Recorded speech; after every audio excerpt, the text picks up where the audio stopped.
Okay, there you go. It started. You can go now. Hello friends, here we are again at story time. We're going to hear some more adventures about Frog and Toad. Have you ever lost anything?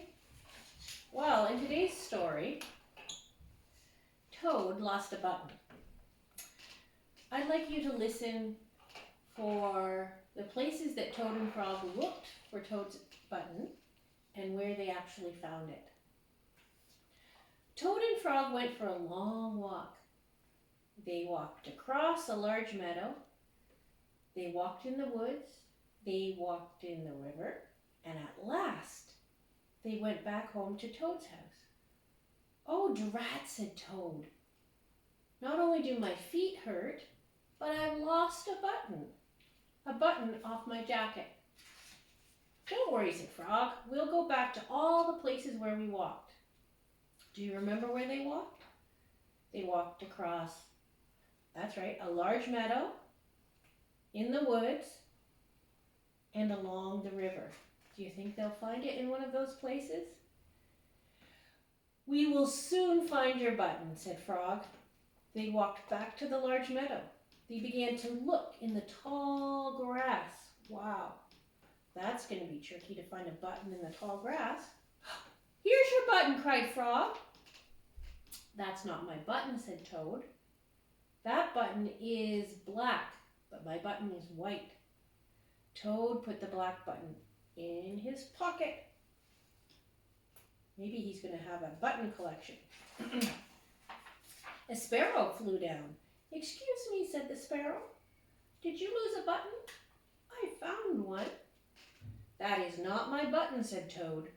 "That button has 2 holes. My button has 4 holes." Toad put the button with 2 holes back in his pocket. So how many buttons does he have now in his pocket? He has the button with 2 holes, and he has the black button in his pocket. So that's 2 buttons. They went back to the woods and looked on the dark paths. Do you think they'll find it there? "Here's your button," said Frog. "That is not my button," cried Toad. "That button is small. My button is big." Toad put the small button in his pocket. So how many buttons does he have in his pocket now? He had 2 buttons. The one that had 2 holes and the one that was black. And so he had 2, and now he's found one that is small.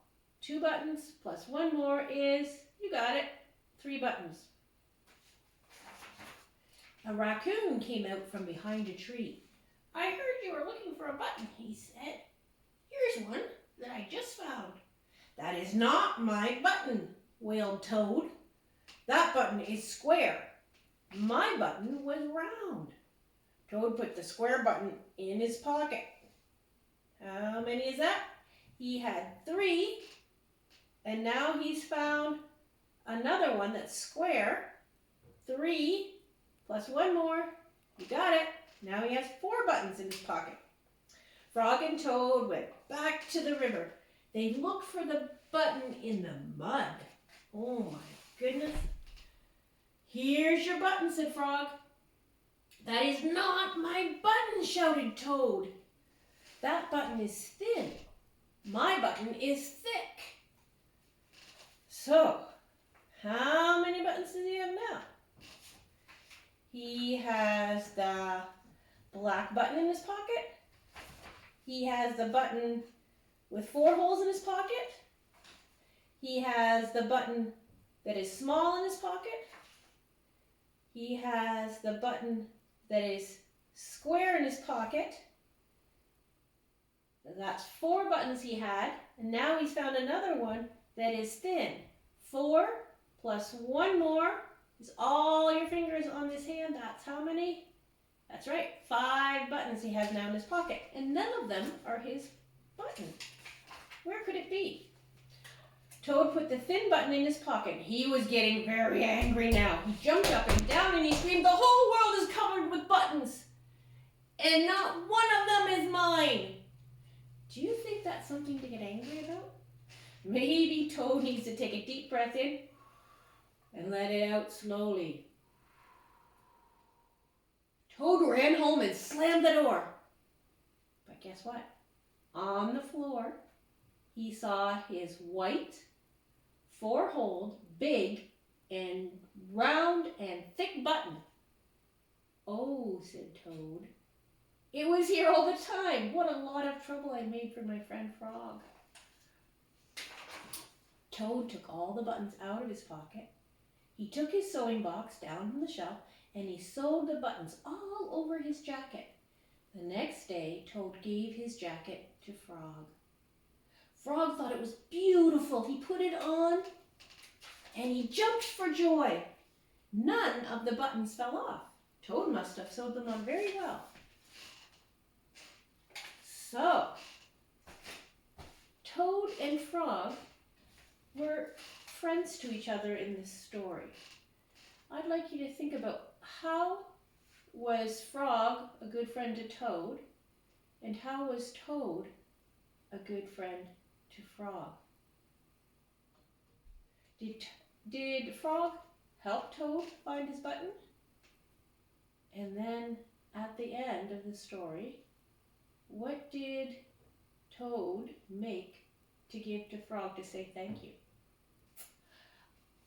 Today maybe you can practice being a good friend to your brothers and sisters, to your mom and dad. Every day we have a chance to practice being a good friend. And when we find it hard to be a good friend, we can always take a deep breath and say a quick prayer asking Jesus, because he's our best friend and he knows how to teach us to be a good friend too. Well, that's it for Frog and Toad today. And if you come back again, we'll find out what they're doing tomorrow. Bye for now.